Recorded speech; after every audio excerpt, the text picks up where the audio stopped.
Hello बच्चों, welcome to my YouTube channel. तो आज से हमारा नया चैप्टर स्टार्ट हो रहा है जिसका नाम है क्षेत्रमिति।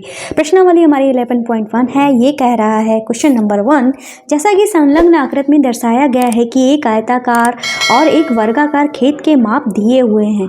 यदि इनके परिमाप समान है तो किस खेत का क्षेत्रफल अधिक होगा। हमको बताना है किस खेत का क्षेत्रफल जो है वो अधिक होगा। यहाँ पे एक हमको वर्गाकार आकृति दी गई है जहाँ पे एक भुजा जो है 60 मीटर की दी गई है। ठीक है, एक आयताकार आकृति दी गई है जिसकी भुजा 80 मीटर की दी गई है। ठीक है, अगर ये हमारा वर्ग है तो ये 60 मीटर की ये भी होगी, ये भी होगी। ठीक है, क्योंकि वर्ग की चारों भुजाएं बराबर होती है और आयत में क्या होता है, आमने सामने की भुजा बराबर होती है। अगर ये 80 मीटर है तो ये भी हमारी कितने की होगी, 80 मीटर की होगी। अब ये वाली भुजा जो है वो हमको दी नहीं गई है तो हमें क्या करना होगा, ये निकालना होगा। ठीक है, तो क्वेश्चन में क्या कहा गया है, इनके परिमाप जो है समान है। ठीक है, तो सबसे पहले तो हम यहाँ पे लिख देते हैं वर्ग का परिमाप। अगर वर्ग के परिमाप की बात की जाती है तो वर्ग का परिमाप होता है 4a या 4 गुणे भुजा। ठीक है, तो ये कितना निकला जाके, 4 गुणे भुजा का मतलब 60 मीटर। ठीक है, 4 छंग 24। ठीक है, 240 मीटर आया, ये वर्ग का परिमाप आया। ठीक है, इसके परिमाप की बात करते हैं, ये क्या हमारा क्या है, आयत। ठीक है, यहाँ पे लिखेंगे हम आयत का परिमाप। ठीक है, अगर आयत के परिमाप की बात करते हैं तो इसका फॉर्मूला होता है 2 × L + B, मतलब लंबा 2 गुणे में लंबाई प्लस चौड़ाई। ठीक है, 2 लिख लेंगे, L तो हमें पता है 80 है, पर B जो है वो हमें पता ही नहीं है। तो क्या करेंगे, कुछ नहीं, अभी तो फिलहाल सिंपल से गुणा कर लेते हैं। तो ये हमारा 2 × 8 = 16। ठीक है, 260 + 2B आ जाएगा। ठीक है, इतना आ गया। और ये हमारा मीटर में ये भी है। अब मतलब दो परिमाप समान है, मतलब ये वाली वैल्यू और ये वाली वैल्यू जो है वो हमारी कैसी है, समान है। तो हम क्या करेंगे, अब यहाँ पे लिख देंगे प्रश्नानुसार। प्रश्नानुसार इसलिए लिख रहे हैं क्योंकि प्रश्न में कहा गया है इनके जो परिमाप हैं वो समान है, तो प्रश्न के अनुसार ही हम अपने ये काम कर रहे हैं। लेकिन ऐसा कभी होता नहीं है कि हम आयत और वर्ग का परिमाप समान हो, जिसकी जैसी जो परिमाप उसी के हिसाब से होगा। यहाँ पे समान दिया है प्रश्न में, इसलिए हम प्रश्न के अनुसार कर रहे हैं। तो हम यहाँ पे क्या कर देंगे, 160 + 2b = हो जाएगा 240। ठीक है, अब हमें 2b की वैल्यू निकालनी है, b की वैल्यू निकालनी है, तो 2 तो इसके साथ में ही है। 160 को हम उधर भेज देंगे। ठीक है, 160 जब उधर गया है तो ये माइनस में हो गया, तो इसकी वैल्यू क्या आ गई है भाई, 0 में से 0 गया 0, 14 में से 6 गया, यहाँ से हासिल लेगा ना तो 14 हो जाएगा। 14 में से 6 गया 8 और 1 में से 1 गया कुछ नहीं है, तो 80। 2b की वैल्यू जो है वो हमारी कितनी आ गई, 80 आ गई है। 2 से काट देंगे, 2 × 1 = 2, 2 × 8 = 0। तो b की वैल्यू जो है वो हमारी कितनी आ गई है, 40 आ गई है। ठीक है, मतलब ये जो आयत की चौड़ाई जो है वो हमारी कितनी आ गई है, 40 आ गई है। अब इन्होंने क्वेश्चन में कहा क्या है, क्वेश्चन में कहा है कि किस खेत का क्षेत्रफल अधिक होगा। अब हमसे पूछ रहे हैं कि भाई आपने हमारी चौड़ाई निकाल ली है, अब क्षेत्रफल बता दो किसका अधिक होगा। तो हम वर्ग के क्षेत्रफल की बात करते हैं। तो हम यहाँ पे क्या निकालेंगे, सबसे पहले तो वर्ग का क्षेत्रफल। तो वर्ग का क्षेत्रफल होता है भुजा स्क्वायर, या कह लो a स्क्वायर। भुजा हमारी कितनी है, 60। 60 का स्क्वायर मतलब 3600। ठीक है, 3600 मीटर स्क्वायर, ये आया वर्ग का। अगर आयत की बात करते हैं, आयत का क्षेत्रफल, इसका क्षेत्रफल निकालते हैं तो होता है LB। ठीक है, L हमारा कितना है 80, B है हमारा 60, तो 8 छंग 48। ठीक है, 00 मीटर स्क्वायर। भाई आयत का क्षेत्रफल जो है इससे ज़्यादा आ रहा है, तो हम यहाँ पे लिख देंगे 8 छंग 48।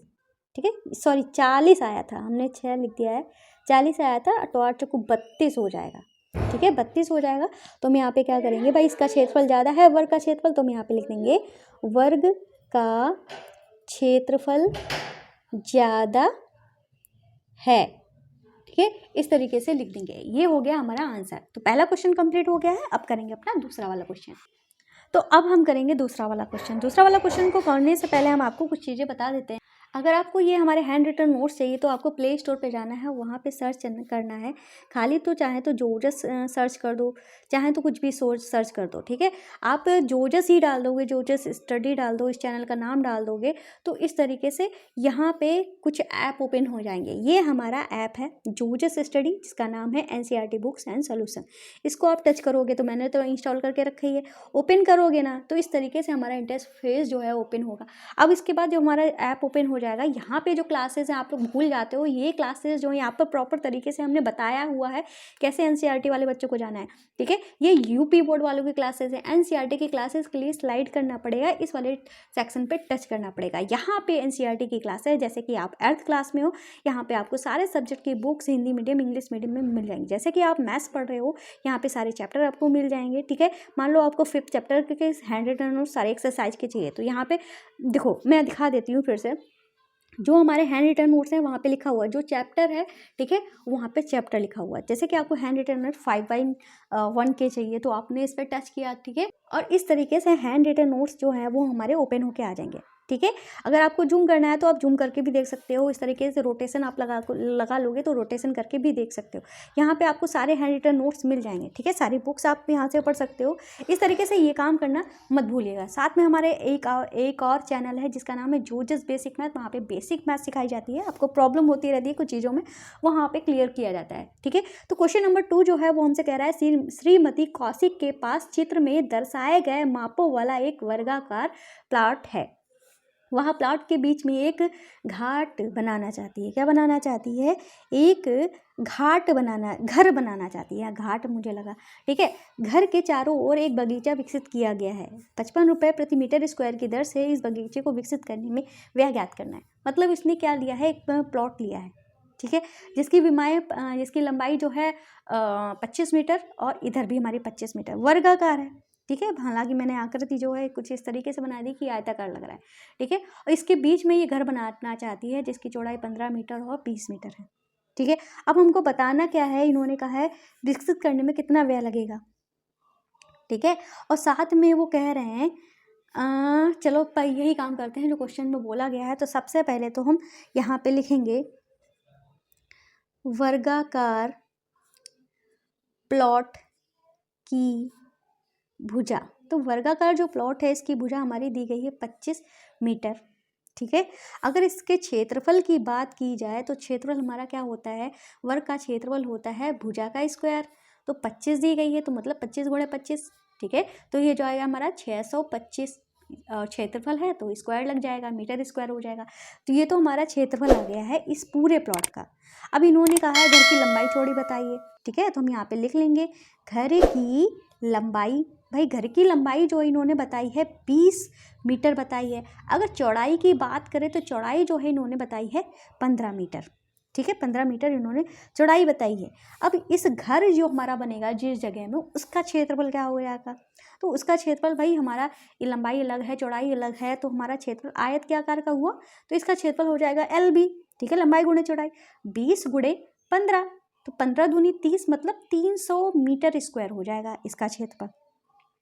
फिर इन्होंने क्या कहा था कि 55 रुपये प्रति मीटर की दर से इस बगीचे को, इन्हें क्या करना है भाई, ये जो बगीचे वाला एरिया है यहाँ पे बगीचे का व्यय जो है वो हमें बताना है। तो पहले तो बगीचे का व्यय बताने से पहले हमें बगीचे का क्षेत्रफल ज्ञात करना पड़ेगा, ठीक है, तभी तो हम व्यय बता पाएंगे। तो हम यहाँ पे करेंगे हम बगीचे का क्षेत्रफल यहाँ पे लिख देंगे, इसलिए बगीचे का क्षेत्रफल। तो हम क्या करेंगे भाई, देखो हम करेंगे क्या, हमें बगीचे का क्षेत्रफल निकालना है। तो हमने पूरे का क्षेत्रफल निकाल लिया, इसका क्षेत्रफल निकाल लिया, पूरे में से ये वाला हिस्सा माइनस कर देंगे तो ये वाला बचेगा ना, ठीक है। तो यही सेम हम काम यहाँ पे करेंगे।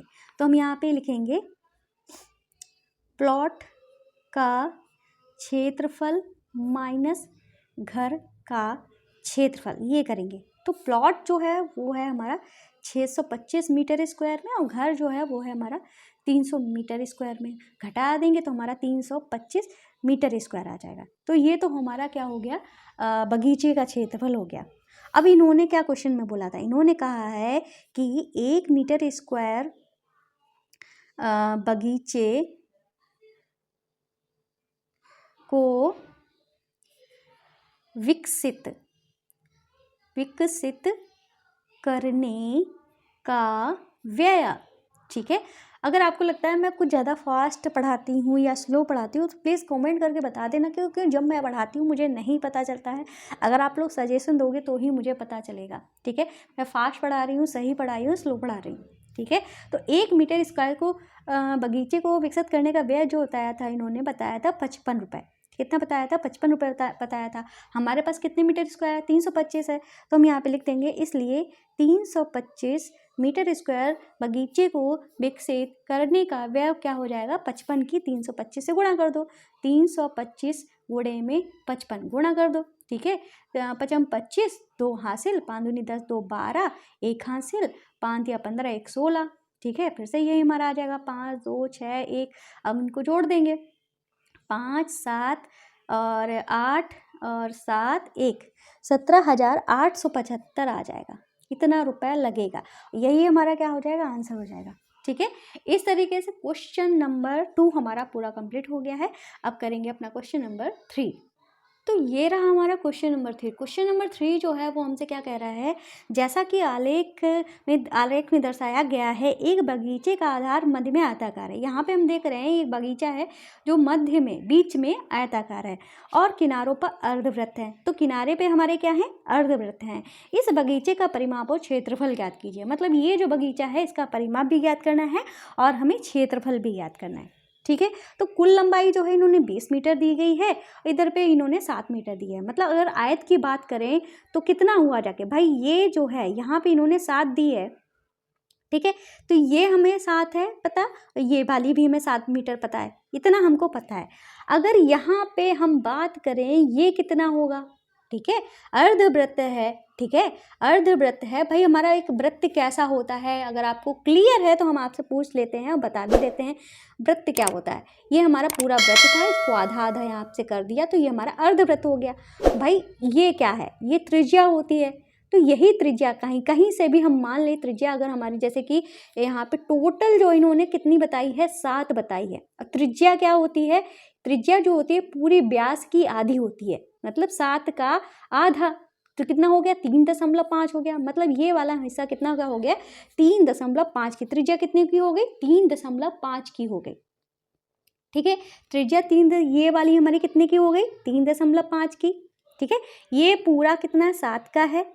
ठीक है, अगर हम बात करें इस वाले हिस्से की तो ये भी एक त्रिज्या है, ये भी एक त्रिज्या है। त्रिज्या हमारी कितने की हो गई? आधी, मतलब 3.5 की। सेम ऐसे ही तो ये वाली त्रिज्या भी हमारी कितने की हो गई? 3.5 की। तो अगर हम इस आयत की लंबाई निकालना चाहें तो कैसे निकलेगी भाई? इतना इधर से हमको कट करना पड़ेगा। इधर हमारा 3.5 है, इधर हमारा 3.5 है। 3.5 और 3.5 मिलके हमारा कितना हो गया? 7 हो गया। अगर हमें लंबाई निकालनी हुई तो हम क्या करेंगे? 20 में से 7 को घटा देंगे तो हमारा कितना आ जाएगा? 13 मीटर आ जाएगा। तो इस आयत की लंबाई हो जाएगी 13 मीटर। ये तो हमने इस चित्र से बताया है। अगर हम इसको लिखना पड़े तो हम कैसे करेंगे? यहाँ पे लिखेंगे बगीचे की कुल लंबाई। तो अगर बगीचे की कुल लंबाई की बात की जाए तो वो हमारी है 20 मीटर। ठीक है, यहाँ पे लिखेंगे अर्ध वृत्त का व्यास। तो वो हमारा कितना दिया गया है? 7 मीटर का दिया, 7 मीटर का दिया गया है ना। ठीक, अगर हम त्रिज्या निकालें तो यहाँ पे लिख देंगे इसलिए त्रिज्या। तो त्रिज्या हमारी कितनी हुई? 7 की आधी, मतलब 3.5 मीटर। ठीक है, इतना हुआ। अब हम यहाँ पे निकाल सकते हैं, लिखेंगे इसलिए आयताकार भाग की लंबाई। तो यहाँ पे लिखेंगे इसलिए आयताकार भाग की लंबाई। तो वो हमारी लंबाई कितनी हुई जाके? तो हम क्या करेंगे? टोटल हमारी 20 थी, 20 में से इधर से 3.5 गई, उधर से 3.5 गई। ठीक है, तो घटा देंगे 3.5 प्लस 3.5 बराबर हो जाएगा 20 माइनस 7 बराबर 13 मीटर। ठीक है, अब हमें लंबाई पता चल गई है, आयताकार भाग की लंबाई कितनी है। अब हम यहाँ पे लिख देंगे आयताकार भाग की चौड़ाई। चौड़ाई तो हमको पता ही थी कितनी है? 7 मीटर। ठीक है, हम यहाँ पे लिख देंगे इसलिए आयताकार भाग का क्षेत्रफल निकाल लेते हैं। ठीक है। तो क्षेत्रफल हमारा क्या हो जाएगा, आयत है तो LB मतलब 13 गुणे में 7, तो 13 सते 91 होता है, और क्षेत्रफल है तो स्क्वायर लग जाएगा। ठीक है, जहाँ ध्यान रखना जब भी हम क्षेत्रफल की बात करेंगे तो स्क्वायर ये लगेगा ही, परिमाप की बात करेंगे तो स्क्वायर नहीं लगेगा। ठीक है, तो 91 मीटर स्क्वायर आ गया। अब हम अर्धवृत्त की बात करेंगे तो यहाँ पे लिखेंगे 2 अर्धवृत्तों का क्षेत्रफल। तो भाई 2 वृत्त हैं 2 अर्धवृत्त हैं, इसलिए हमने यहाँ पे 2 लगा दिया। अर्धवृत्त का क्षेत्रफल क्या होता है, 1/2 पाई r स्क्वायर, ये होता है क्षेत्रफल। ठीक है, 2 लिख देंगे, पहले तो 2 से 2 कट गया तो 2 लिखने की ज़रूरत ही नहीं है, सिंपल से पाई r स्क्वायर हो गया। पाई की वैल्यू हमारी होती है 22/7, और r जो है वो हमारा कितना दिया गया है, त्रिज्या हमने कितनी निकाली थी, 3.5 निकाली थी ना, और उसका भी स्क्वायर कर देना है, मतलब इस चीज़ को 2 बार लिख दो, 3.5 गुणे 3.5, दशमलव हटाया 0 बढ़ गया। ठीक है, 7 दहामन 70 और 7 दहामन 70 हो गया, 7 पचे 35 हो गया। ठीक है, ये हो गया। अब हम क्या करेंगे, दशमलव हटाया, यहाँ पे 0 बढ़ा दिया, और हम काट देते हैं किससे, 7 से 7 से क्या, तो 5 से काट देते हैं, 5 दूनी 10, 0 और 5 सते 35। ठीक है, ये हो गया, 7 पचे 35, यहाँ पे होगा 5 होगा। ठीक, इतना हो गया। अब हमारा कुछ कटेगा तो 5 एकम 5, 5 चक्कू 20, ये कट गया, 4 बचा है यहाँ पे, 11 दूनी 22 और 2 दूनी 4। ठीक है, तो हमारा यहाँ पे क्या आया है, 7 और 11 और बटे में 2। ठीक है, तो यहाँ पे ये कितना हो जाएगा, यहाँ पे लिख लेते हैं पहले, 11 सते 77 बटे में 2। अब हम इसको भाग कर लेंगे तो 2 3 6, 1 बचा, 2 अट्ठे 16। ठीक है, 1 बचा, 2 पंचे 10। ठीक है, 38.5 मीटर स्क्वायर आ गया। तो ये 2 अर्धवृत्तों का क्षेत्रफल निकला है, और ये हमारा आयताकार उसका क्षेत्रफल निकला है। अब दोनों को जोड़ देंगे तो हमारा पूरे बगीचे का क्षेत्रफल जो है पता चल जाएगा। तो हम यहाँ पे लिख देंगे, इसलिए पूरे बगीचे का क्षेत्रफल। तो कैसे बनेगा पूरे बगीचे का क्षेत्रफल, 2 अर्धवृत्त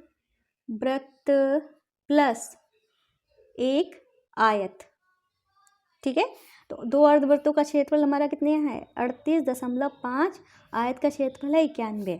ठीक है, ये हमारा मीटर स्क्वायर में ही चल रहा है। ठीक है, जोड़ देंगे तो 0.5 और 9 8 1 9 9 3 हमारा हो जाएगा 12। ठीक है, तो 129.5 मीटर स्क्वायर ये हमारा क्षेत्रफल आ जाएगा। फिर उसके बाद क्वेश्चन में वो कुछ और पूछा गया था क्या, तो इन्होंने कहा था परिमाप भी बताओ। ठीक है, क्षेत्रफल तो हमने निकाल दिया है, तो ये हमारा पहला आंसर हो गया। अब इन्होंने कहा है परिमाप बताओ। ठीक है, तो हम यहाँ पे लिख देते हैं, बगीचे का परिमाप। ठीक है, तो परिमाप हमारा कैसे निकलेगा भाई, हमारा परिमाप कैसे निकलेगा, एक चीज़ देख लेते हैं। पहले हम डायग्राम को देख लेते हैं। जैसा कि ये हमारा डायग्राम, हमने यहाँ से चलना स्टार्ट किया। ठीक है, यहाँ से चलना स्टार्ट किया। ठीक है, यहाँ से चलना स्टार्ट किया, तो ये कितना चले, हम 13 चले। ठीक है, 13 चले। फिर हम कितना चले, यहाँ पे ये चले, या ऐसे आप समझ लो, हम यहाँ से चलना स्टार्ट हुए, यहाँ से लेकर यहाँ तक की टोटल दूरी जो है वो हमारी क्या हुई, परिमाप हुई। ये हमारा कितना है, 13 है, 13 13 26 हुआ। अब हमें ये वाली दूरी जो है वो निकालनी पड़ेगी। ठीक है, ये वाली दूरी जो है वो कैसे निकलेगी, यहाँ देखो, परिधि का क्षेत्रफल, वृत्त की परिधि का क्षेत्रफल होता है 2 पाई r। ये ठीक है, 2 पाई r होता है, और ये हमारा अर्धवृत्त है, तो हमारा क्या हो जाएगा, ये पाई r हो जाएगा, ये पाई r हो जाएगा। तो इस फॉर्मूले से हमें करना पड़ेगा।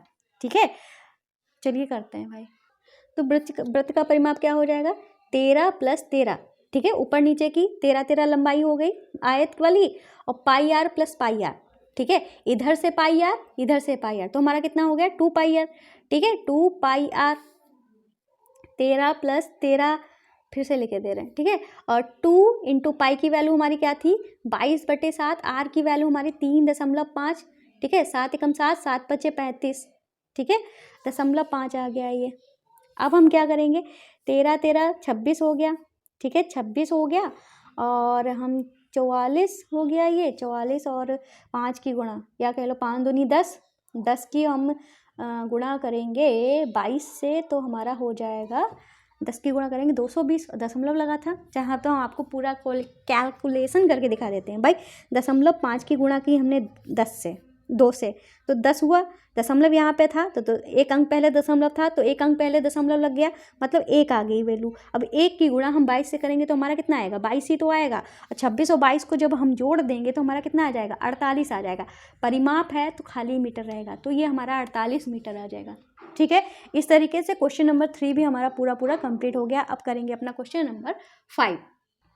तो ये है हमारा क्वेश्चन नंबर 4। ये कह रहा है फर्श बनाने के लिए उपयोग की जाने वाली एक टाइल का आकार समांतर चतुर्भुज का है, जिसका आधार 24 सेंटीमीटर और संगत ऊंचाई 10 सेंटीमीटर है। 1080 वर्ग मीटर क्षेत्रफल के एक फर्श को ढकने के लिए ऐसी कितनी टाइलों की आवश्यकता होगी।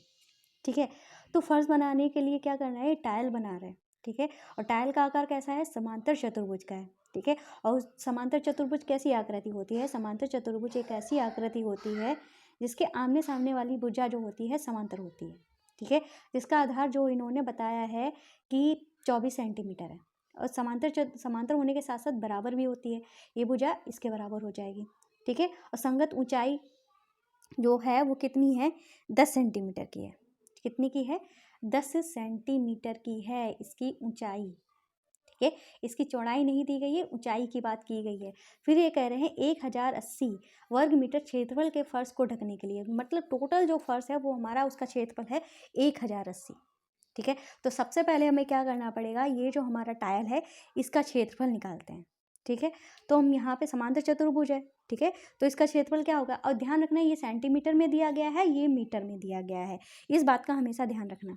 ठीक है, तो हम यहाँ पे लिख देंगे टाइल की लंबाई, अगर टाइल की लंबाई की बात की जाए तो वो हमारी कितनी दी गई है, 24 सेंटीमीटर। अगर इसको मीटर में चेंज करेंगे तो क्या करना पड़ेगा, 100 से भाग देना पड़ेगा।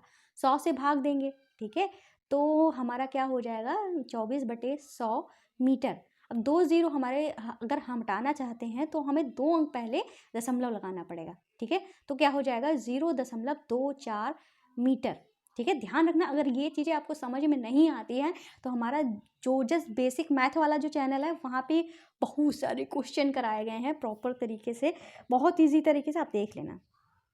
ठीक है, अब हम यहाँ पे निकालेंगे टाइल की चौड़ाई। ठीक है, तो चौड़ाई क्या, ऊंचाई की बात की है तो हम यहाँ पे ऊंचाई ही लिखेंगे। ठीक है, तो वो हमारी कितनी दी गई है, 10 सेंटीमीटर दी गई है। भाई 10 सेंटीमीटर है तो इसको भी हमें मीटर में बनाने के लिए 100 से भाग करना पड़ेगा। एक जीरो से एक जीरो कट गया। ठीक है, तो अब हमें क्या, चाहे तो जीरो को काट दो, चाहे तो ना भी काटो। ठीक है, हमने काट दिया, कोई फर्क नहीं पड़ता है। तो एक जीरो है ना, तो एक जीरो तभी हटेगा जब एक अंक पहले दशमलव लगेगा, तो हमारा क्या आ जाएगा, 0.1 मीटर। ठीक है, इस तरीके से इतना आ गया। अब हम आगे क्या करेंगे, अब किसका निकालेंगे, क्षेत्रफल। किसका क्षेत्रफल है, टाइल का क्षेत्रफल। तो टाइल का क्षेत्रफल क्या हो जाएगा, ये होता है हमारा टाइल के क्षेत्रफल आधार गुणे में ऊंचाई। ठीक है, तो आधार हमारा कितना दिया गया है, 0.24, ऊंचाई 0.1 है, गुणा कर देंगे। ठीक है, 24 से कम 24 ही होता है, इधर से दशमलव 2 अंक पहले, इधर से दशमलव 1 अंक पहले, तो टोटल 3 अंक हो गए। तो हमारा क्या हो जाएगा, 2 अंक तो हैं, 3 अंक तो है नहीं हमारे, तो इन अंकों से पहले एक जीरो लगा देंगे जिससे हमारे 3 अंक पहले दशमलव लग जाएगा। और दशमलव के पहले जब कोई अंक नहीं होता है तो जीरो लगा देते हैं। क्षेत्रफल है तो ये हमारा मीटर स्क्वायर हो जाएगा। तो टाइल का क्षेत्रफल आया है 0.024 मीटर स्क्वायर। अब इन्होंने कहा है फर्श को ढकने के लिए टाइलों की संख्या बताओ, तो इसका भी एक फॉर्मूला होता है। तो हम यहाँ पे लिख देंगे टाइलों की संख्या। टाइलों की संख्या हमारी क्या हो जाएगी, ये फॉर्मूला होता है, बहुत इंपॉर्टेंट फॉर्मूला है, फर्श का क्षेत्रफल बटे एक टाइल का क्षेत्रफल। ठीक है, तो फर्श का क्षेत्रफल तो हमको देकर ही रखा है 1080। ठीक है, एक टाइल का क्षेत्रफल हमने निकाला है 0.024। ठीक है, यहाँ से अगर हम दशमलव हटाते हैं तो ऊपर दशमलव के बाद कितने अंक हैं, 3 अंक हैं, तो 3 जीरो बढ़ जाएंगे। अब हम काट लेंगे, 24 एकम 24, और हमारा कितने, 24 एकम में काट लो तो 12 से काट लो, 12 दूनी 24 और 12 नेमा 108। ठीक है, 4 जीरो लगा दो इस तरीके से, ठीक है। 2 आया, 2 एक कम 2, 2 चक्कू 8, 2 पंचे 10, 3 जीरो लगा दो, तो हमारा कितना आ गया, 45,000 आ गया। तो यहाँ पे लिख देंगे 45,000 टाइल, ठीक है। तो ये आ गई है टाइलों की संख्या, यही हमारा हो जाएगा आंसर। इन्होंने कहा कितने टाइलों की आवश्यकता होगी, तो भाई हमने बता दिया है 45,000 टाइलों की आवश्यकता होगी। बहुत इंपॉर्टेंट फॉर्मूला है, इसका ध्यान रखिएगा। तो क्वेश्चन नंबर 4 भी हमारा कंप्लीट हो गया है। अब करेंगे अपना क्वेश्चन नंबर 5। तो ये रहा हमारा क्वेश्चन नंबर 5। ये कह रहा है एक चींटी किसी फर्श पर बिखरे हुए विभिन्न आकारों के भोज्य पदार्थ के टुकड़े के चारों ओर घूम रही है। मतलब कोई चींटी है, ठीक है, यहाँ पे इस तरीके से खाना पाने के लिए कई तरीके से इस तरीके से घूम रही है। फिर कह रहे भोज्य पदार्थ के किस टुकड़े के लिए चींटी को कितना लंबा चक्कर लगाना पड़ेगा, ठीक है। हमको बताना है कि चींटी किस, मतलब इसको लगाने में ज़्यादा दूरी तय की है, इसको लगाने में ज़्यादा दूरी तय की है, इसको लगाने में ज़्यादा दूरी तय की है। अब हमको बताना है भाई, यहाँ पे एक हमारा अर्धवृत्त है, यहाँ पे अर्धवृत्त के ऊपर वाली आकृति है, और यहाँ पे इस तरीके से कोन टाइप में दिया गया है, ठीक है। सबकी लंबाई यहाँ पे 2.8 दिया गया है। ये हमारी पूरा व्यास दिया गया है। त्रिज्या की बात करें तो वो हो जाएगी आधी, मतलब इसका हमें कर देना पड़ेगा आधा, ठीक है। तो पहले ही पार्ट करते हैं हम इसको, ठीक है। तो यहाँ पे डालते हैं ए, ठीक है। त्रिज्या हम निकालेंगे सबसे पहले भाई। त्रिज्या हमारी क्या हो जाएगी, ये हमारा होता है व्यास बटे में 2। व्यास हमारा 2.8 दिया है, बटे में 2 कर देंगे। 2 एक कम 2, 2 एक कम 2, 2 चक्कू 8, कट के हमारा 1.4। ये हमारा सेंटीमीटर है, तो सेंटीमीटर लिख देंगे। इतनी हमारी त्रिज्या आ गई। हमको क्या बताना है, चक्कर बताना है। चक्कर का मतलब हमें परिमाप की बात की जा रही है, चक्कर कितना लगाना पड़ रहा है। हम जब चलते हैं, किसी दूरी को मापते हैं, तो वो हमारा परिमाप होता है, ठीक है। परि मतलब चारों ओर, माप मतलब उसकी माप, ठीक है, चारों ओर की माप। तो वो हमारा क्या हुआ भाई, ये हमारा है क्या, ये हमने अभी पिछले क्वेश्चन में बताया था। जब हम अर्धवृत्त की बात करते हैं, पूरा वृत्त होता है तो हमारा 2πr होता है, जब आधा वृत्त होगा तो हमारा πr हो जाएगा। तो ये तो πr हो गया, और ये हमारा क्या होता है, 2r होता है। r होती है त्रिज्या, इधर भी त्रिज्या है, इधर भी त्रिज्या, तो 2r हो गया, मतलब πr + r²। ये हमारा हो जाएगा इसका परिमाप, ठीक है। तो हम यहाँ पे लिखेंगे ये जो आकृति दी गई है, आकृति का परिमाप, तो ये हमने क्या बताया था, एक तो हो जाएगा πr, दूसरा हो जाएगा πr²। दूसरा का मतलब नीचे वाला, ये जो हमारा है इसका r² नहीं 2r, ठीक है। ये हमारा हो गया 2r, और ये हो गया हमारा πr, ठीक है। अगर हम r को कॉमन ले लो, चाहे तो जैसे भी कर लो, हम कॉमन नहीं ले रहे, ठीक है। तो पाई की वैल्यू होती है हमारी 22/7। r जो है वो हमने 1.4 निकाला है, प्लस 2r, r की वैल्यू 1.4। 7 एकम 7, 7 दूनी 14.1 बाहर लगा दो, तो 22 दूनी हमारा हो जाएगा 44.1 अंक पहले है, तो 1 अंक पहले दशमलव लगा दो। 14 दूनी होता है हमारा 28.1 अंक पहले है, 1 अंक पहले दशमलव लगा दो। इन दोनों को जोड़ दो, 8 4 12 होता है, 4 और 2 6 होता है, 6 और 1 हासिल 7 हो गया। 1 अंक पहले है, ठीक है, तो 1 अंक पहले दशमलव लगा दो, तो 7.2 सेंटीमीटर आया है। इस मतलब इसको चलने में, यहाँ चींटी अगर चल रही है इस पूरे आकृति पे, तो कितना चल रही है, 7.2 मीटर चल रही है ए वाले पार्ट में। अब हम बी वाले पार्ट की बात करते हैं। भाई आकृति देख लो, यहाँ पे भी ये जो दिया गया है, यहाँ पे हमको कोई आकृति नहीं दी गई है, पर यहाँ पे जो यहाँ समझ लो ये जो है वही सेम यही है।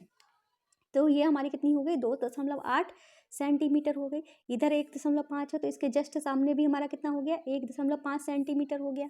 अब ये वाला तो हमारा πr ही है, ठीक है, πr है, और r इसकी क्या होगी, वही 2.8 पूरी है, तो r इसकी क्या होगी, इसका जस्ट आधा, जो कि हमने निकाला था 1.4, ठीक है।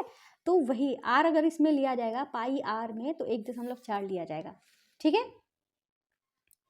तो यहाँ पे हम लिखेंगे बी वाला पार्ट के लिए कि अर्धवृत्त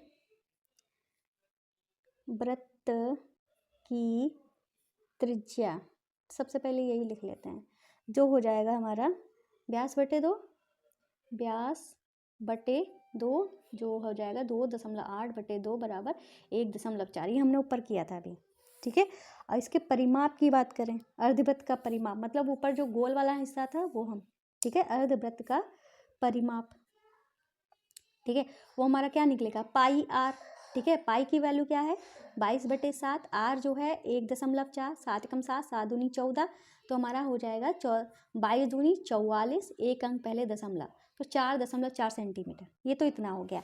अब हम टोटल इसकी माप हमने निकाल ली। अब इधर से जैसे मान लो चीटी यहाँ से चलना स्टार्ट की, 1.5 चली, फिर 2.8 चली, फिर 1.5 चली, ये हमने निकाला कितना आया 4.4, तो सबको हमें ऐड कर देना है, ठीक है।